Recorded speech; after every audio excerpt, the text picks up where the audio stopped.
El gran desarrollo que la biología molecular ha tenido en los últimos años ha permitido el perfeccionamiento de las técnicas de diagnóstico que se basan en el empleo de la misma.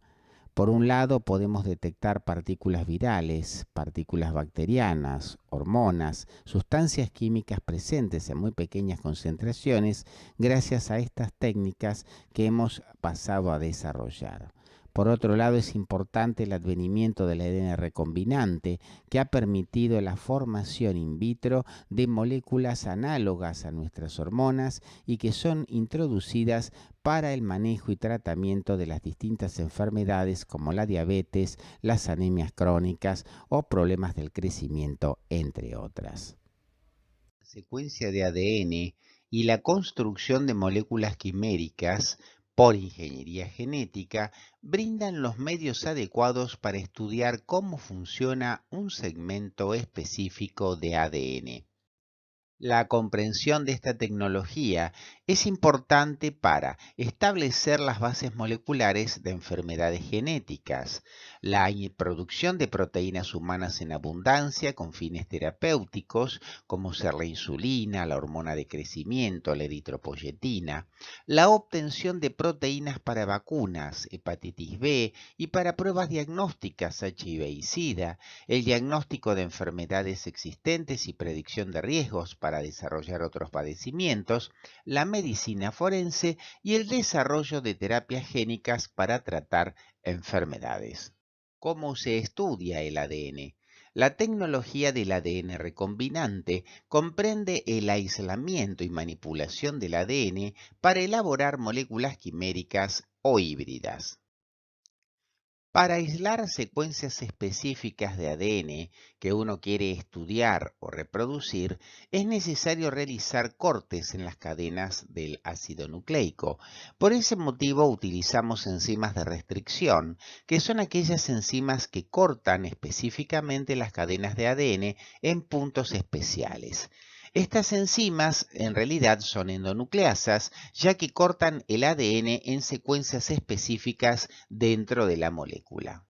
Deben su nombre, ya que en su presencia algunas bacterias restringen el crecimiento de ciertos virus bacterianos, que son los llamados bacteriófagos. Cada una de las enzimas corta una secuencia específica de doble cadena de ADN de 4 a 7 pares de bases. Las enzimas de restricción cortan el ADN de cualquier fuente en piezas cortas y en secuencias específicas, en contraste con muchos métodos que lo hacen al azar. Reciben su nombre a partir de la bacteria de la cual se aíslan. Por ejemplo, la ECO3 deriva de la Escherichia coli, que es una bacteria.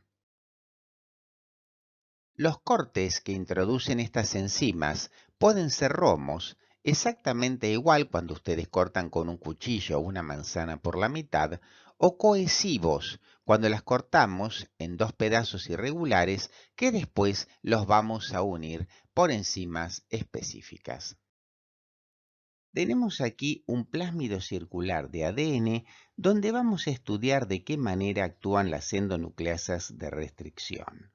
Un plásmido es una pequeña molécula de ADN circular que a menudo se encuentra en bacterias y otras células.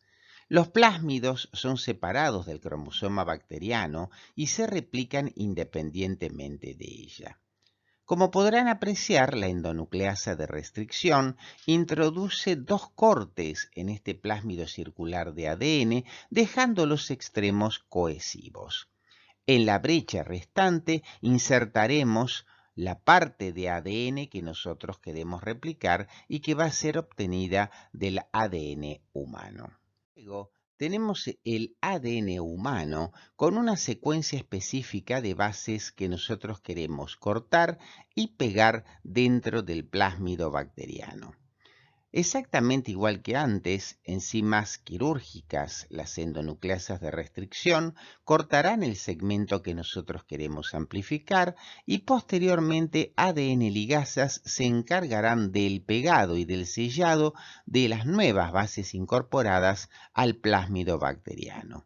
El producto final es un híbrido que se conoce con el nombre de ADN recombinante. Es el plásmido que ha recibido material genético extra proveniente del ADN humano. La visualización de un fragmento específico de ADN o de ARN de entre muchos miles de moléculas contaminantes requiere de la convergencia de varias técnicas, las cuales se conocen en su conjunto como técnicas de transferencia de bandas. ¿Cuáles son las técnicas de transferencia de bandas más utilizadas? El Saucer Blot, que se utiliza para el ADN, el Northern Blot para el ARN y el Western Blot, que es utilizado para determinar proteínas. Estas técnicas son útiles en la determinación de cuántas copias de un gen se encuentran en un tejido determinado, o bien si existen grandes alteraciones en un gen. En una transferencia de bandas, el ADN aislado de una línea celular o de un tejido es digerido con una o más enzimas de restricción. Esta mezcla se coloca en un gel de agarosa o de poliacrilamida y se expone a una corriente eléctrica directa. El ADN que tiene carga negativa migrará hacia el ánodo. Los fragmentos más pequeños se moverán mucho más rápido. Después de un tiempo apropiado, el ADN se desnaturaliza por exposición a una solución alcalina ligera y será transferido a un papel de nitrocelulosa y nylon en una réplica exacta del patrón sobre el gel por la técnica de bandas diseñadas por Southern. Repetimos entonces, en las técnicas de transferencia de bandas utilizamos el Southern Blot para el ADN, el Northern Blot para el ARN y el Western Blot para proteínas. El ADN se une al papel por medio del calor y el papel después se expone a la zona de ADN marcado, con lo cual se hibridan los fragmentos complementarios sobre el papel filtro. En el caso del Western, se adiciona un anticuerpo específico marcado. Después del lavado, el papel se expone a una placa de rayos X, la cual se procesa para revelar las bandas específicas correspondientes a los fragmentos de ADN que reconocieron las secuencias en la sonda del ADN. Es lo que se llama la autorradiografía. Una de las técnicas más utilizadas hoy día en biología molecular y en laboratorio clínico es la reacción en cadena de la polimerasa, conocida también como PCR. Se trata de un método enzimático para el copiado repetido y de esta manera amplificado de las dos cadenas de ADN que forman una secuencia génica particular. Imaginen que vamos a hacer fotocopias de una muestra de ADN. La especificidad del método se basa en el uso de dos oligonucleótidos iniciadores que se hibridan con secuencias complementarias en cadenas opuestas del ADN y flanquean la secuencia blanco. Secuencias tan cortas de ADN como de 50 a 100 pares de bases y tan largas como de 10 kilobases se pueden amplificar. 20 ciclos proporcionan una amplificación de 10 a la quinta y 30 ciclos de 10 a la 9. El método permite que el ADN de una sola célula, de un folículo piloso o de esperma, por ejemplo, se amplifique y se analice. De allí su aplicación en la medicina forense. La reacción en cadena de la polimerasa también se utiliza para detectar agentes infecciosos, en especial virus latentes, hacer diagnósticos genéticos prenatales, detectar polimorfismos alélicos, establecer el tipo específico de tejido para trasplante y estudiar la evolución biológica. ¿Cuál es la técnica del método? La muestra de ADN se calienta para separar las dos cadenas, se desnaturalizan, permitiendo que los iniciadores se unan al ADN y cada una de las cadenas pueda ser copiada mediante ADN polimerasas, comenzando en el sitio del iniciador. Como ven, la técnica tiene tres etapas. Una primera etapa de desnaturalización que dura aproximadamente 1 minuto, donde las dos hebras de ADN son separadas aproximadamente a 94 grados centígrados. Una segunda etapa de recocido según se lo cuenta, en la cual nosotros tenemos la introducción de los iniciadores para cada una de las cadenas y posteriormente ellos, tras 45 segundos de adaptación, a los 2 minutos y a 72 grados centígrados, ya comienzan a realizar la extensión de ambas cadenas. Adicionan solamente desoxinucleótidos trifosfatados. De esta manera vamos a tener una amplificación exponencial. Para el ciclo número 35 tendremos aproximadamente 68 billones de copias. Finalmente, tenemos que destacar que la tecnología del ADN recombinante se utiliza además en el análisis molecular de las distintas enfermedades. Esto permite el estudio de variaciones génicas normales, variaciones génicas que causan enfermedades, el diagnóstico prenatal, la creación de animales transgénicos y la propia terapia génica. Variaciones génicas normales. Las variaciones normales y heredables en la secuencia del ADN y en regiones no codificantes se denominan polimorfismos y ocurren aproximadamente en 1 cada 500 nucleótidos. Su estudio es de interés en medicina forense o bien para el estudio de genes específicos. Variaciones génicas que causan enfermedades. Mutaciones puntuales pueden generar proteínas alteradas, como ocurre con la anemia de células falciformes, donde una mutación genera cadenas de hemoglobina anómalas que precipitan en la sangre generando trombosis. Una sustitución de timina por adenina en el sexto codón del gen de la globina se traduce en el cambio de adenina por uracilo en el ARN mensajero correspondiente. El codón alterado especifica entonces valina por glutámico y esto causa una alteración estructural de la molécula.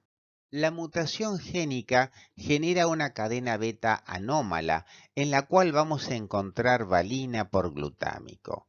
En el momento de desoxigenarse esta hemoglobina anómala, conocida con el nombre de hemoglobina S, se forma un precipitado de hemoglobina que tiende de alguna manera a acumularse en los vasos sanguíneos, generando trombosis que pueden llevar a la muerte. La supresión de un fragmento crítico de ADN, el rearreglo del ADN dentro de un gen o la inserción de un fragmento de ADN en una región de codificación o reguladora pueden cambiar la expresión génica y traducirse en enfermedad.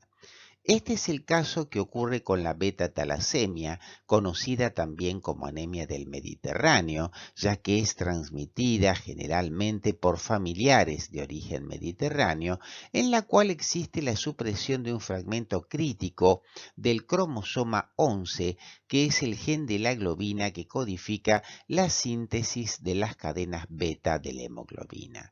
Consecuentemente, se sintetizan hemoglobinas que adolecen de cadena beta. Por ejemplo, la hemoglobina 2, que tiene 2 cadenas alfa y 2 cadenas delta, o bien la hemoglobina fetal, que tiene 2 cadenas alfa y 2 cadenas gamma.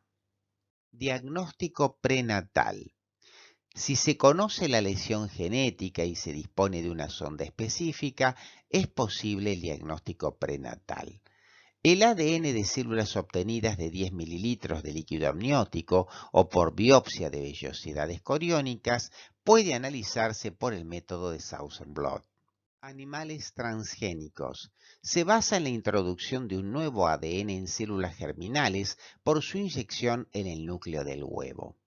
Un porcentaje de genes inyectados en un óvulo fertilizado de ratón se incorpora al genoma y se encontrará tanto en células somáticas como germinales. Estas modificaciones pasarán a la descendencia. Terapia génica. Las enfermedades causadas por la deficiencia de un producto génico están sujetas a una terapia de reemplazo. La estrategia es clonar un gen en un vector que será fácilmente capturado e incorporado al genoma de una célula huésped. Las células precursoras de la médula ósea son ideales para este propósito, ya que se supone que volverán a establecerse en la médula y allí se replicarán. Ejemplo, la terapia génica de la beta-talasemia. Muchas gracias por la atención dispensada.